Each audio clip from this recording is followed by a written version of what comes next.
Earlier, we talked about how House Republicans are voting tonight on whether or not to strip Liz Cheney of her leadership position because she voted to impeach Donald Trump. The vote is now in.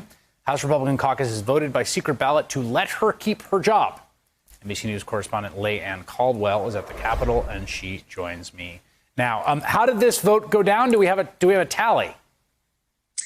Hey, Chris, we do. The vote just took place in this room right behind me, down a flight of stairs.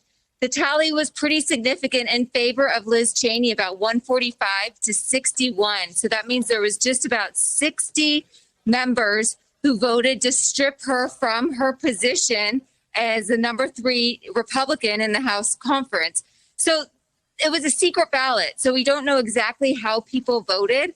But I will say that it was a lot less than I expected. Mm-hmm. There was hours of debate about Liz Cheney and her role. And in the conference, everyone was talking about it was a family discussion. So we didn't get a lot of details. There seems to be a big muzzle around what did happen there. But we do know that Marjorie Taylor Greene, who there was not a vote about her tonight, she did get up to speak. And there were some members who gave her a little bit of a standing ovation. She was well received, I am told. 145 to 61 in a secret ballot. That is, I mean, that is, I suppose, encouraging insofar as the caucus has decided that they will not cast out a member for the sheer heterodoxy of voting to impeach the president of the United States.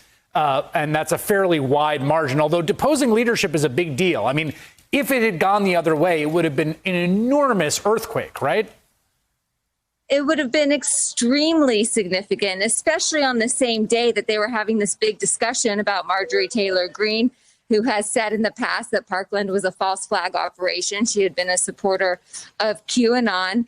And McCarthy, earlier in the day, the Republican leader, had come out and said that he was not going to support stripping her of her committee assignments. So if the conference, after that news, then voted to strip Liz Cheney of her number 3 position, that would have been extremely significant and a very big signal to the country of what the Republican Party stands for. Right now, they're keeping it as status quo. Right. I guess that's well said, right? That what ended up getting set up here was a kind of, well, let's not do anything about either equilibrium that essentially prevailed in both cases in terms of the caucus. That's absolutely right. They are going to try to live to fight another day. And now tomorrow, the Democrats are planning on moving forward on a resolution to strip Marjorie Taylor Greene from her committee assignments. That is pretty unprecedented that one party would try to strip another party's members from committee assignments. And so what Republicans are leaning into is Democratic overreach.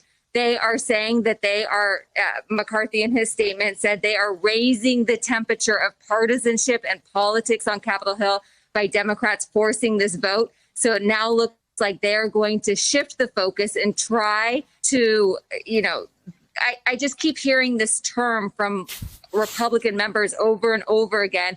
Democratic overreach. They think that the impeachment is Democratic overreach. They think that the thing that saves Republicans over and over again is overreaction from Democrats. And they're going to try to play into that tomorrow when the House takes this vote, because Republicans did not act regarding Marjorie Taylor Greene. And then they're keeping Cheney in her position. They're going to try to change the topic, Chris. There's a strategy the right-wing media returns to again and again when people aligned with their side do something indefensible, which is to point to something else and say, well, hey, what about that? All the time. For example, when a Republican president whipped up and incited a mob of insurrectionists, and then those insurrectionists attacked the U.S. Capitol in violent pursuit of overturning a legitimate election, the right-wing media just went to the old playbook, and instead of reckoning with what had happened, what their side had done, it was like, what about Antifa? They are now doing this again, predictably, again with Marjorie Taylor Greene, a member of Congress who has literally signaled support for the murder of Democratic lawmakers. I mean, I think she says that it was someone managing her page, but that's like what happened.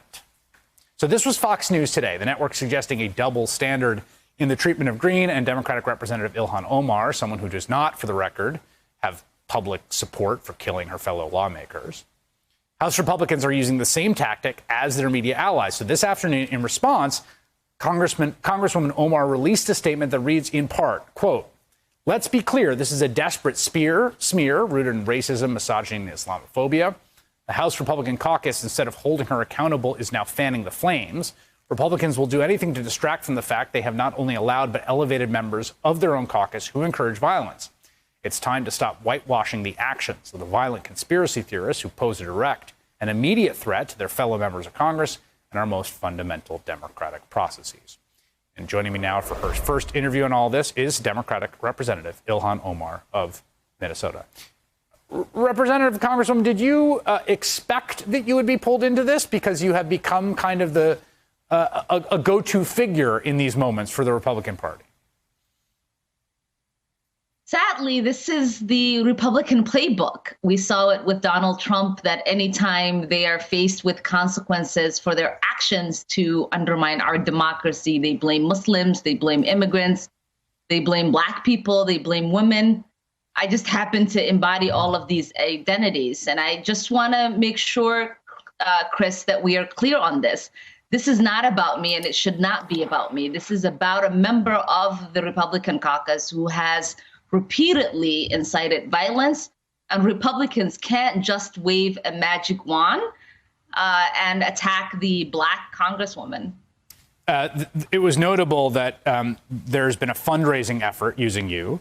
The fundraising, he complaining the Democrats are trying to expel me from Congress. And it was interesting, the Democrat behind her there is you, not, Speaker Pelosi or House leadership. I think everyone understands what that's about. I guess my question is this. There's this dynamic that functions now where she will use this attention, right? And this sort of oppositional to fundraise. Like, do you think about breaking out of this cycle and how to do it, if there's any way out of it? No, I mean, the Republicans truly have lost their way. Their party is destroyed. Their base now is conspiracy theorists, it's cowards, it's opportunists, it's grifters, and sadly, they're becoming the Looney Tunes. These are people who we can't take serious. They're not here to do the people's business. They are here to just be obstructionists and make a mockery of not just our government, but our country. There is, of course, this individual congresswoman who's the subject of this question today in this House Rules Committee attracted attention. She ran because of this ad with her with a gun next to you and other Democratic lawmakers. And, it just seems to me that there, and you tweeted about this, about feeling like this sense of threat or menace. Alexandria Ocasio-Cortez talked about this. We saw it embodied in January 6th. This is not theoretical.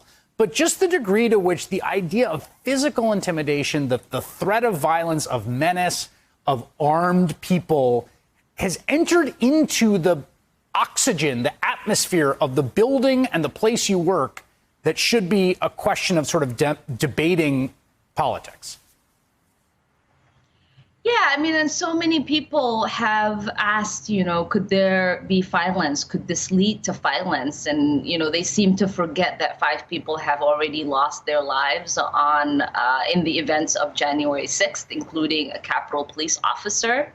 Hundreds more people could have. We currently have members of Congress who are moving their offices away because they fear for their lives. Alex talked about the trauma that she's living with and has lived with since January 6th. I sent a text message to my ex-husband and told him, if I don't make it out, please make sure you tell my children I love them. This is not a joke. This is not a game. These people are threatening to our environment. They are threatening our ability to do our work. They are really making it hard for people to survive and exist in a free democracy where debate and discourse is supposed to be celebrated. We are now living in a situation where every single caucus conversation, it's about, where can we find resources for security? How are we supposed to check if our panic buttons are working? can we buddy up and walk the hallways because we are afraid of our own colleagues? This is insane. No other work environment that is this toxic would sustain itself, and we can't sustain ourselves as members of Congress in this situation.